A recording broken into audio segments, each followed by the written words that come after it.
الحمد للہ رب العالمین والصلاة والسلام علی سید المرسلین اما بعد فاعوذ باللہ من الشیطان الرجیم بسم اللہ الرحمن الرحیم۔ معزز سامعین، آج ہم ایک ایسے عظیم مسلمان محب وطن اور سائنسدان کا تذکرہ کرنے جا رہے ہیں جنہیں دنیا ڈاکٹر عبدالقدیر خان کے نام سے جانتی ہے۔ یہ وہ ہستی ہے جنہوں نے نہ صرف پاکستان کو ایٹمی طاقت بنایا بلکہ امت مسلمہ کا سر بھی فخر سے بلند کیا۔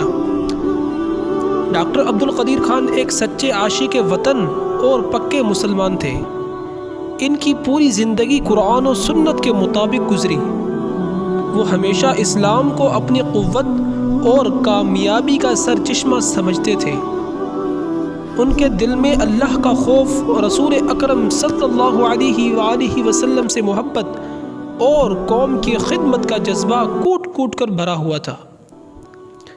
جب بھارت نے ایٹمی دھماکے کیے تب ڈاکٹر صاحب نے فرمایا، اگر بھارت دھماکہ کرتا ہے تو ہمیں اللہ کے بھروسے پر جواب دینا ہوگا۔ یہ ایمان کی وہ طاقت تھی جس نے پاکستان کو اسلامی دنیا کی پہلے ایٹمی طاقت بنا دیا۔ ڈاکٹر عبدالقدیر خان نے ذاتی مفادات کو قوم پر قربان کیا۔ ان کی زندگی کی مثال ہمیں یہ سبق دیتی ہے کہ علم، محنت اور خلوص نیت کے ساتھ اگر انسان کام کرے تو اللہ اسے دنیا و آخرت دونوں میں کامیابی عطا فرماتا ہے۔ رسول اللہ صلی اللہ علیہ وآلہ وسلم نے فرمایا، خیر الناس انفعهم للناس، یعنی لوگوں میں سب سے بہتر وہ ہے جو دوسروں کو سب سے زیادہ نفع پہنچائے۔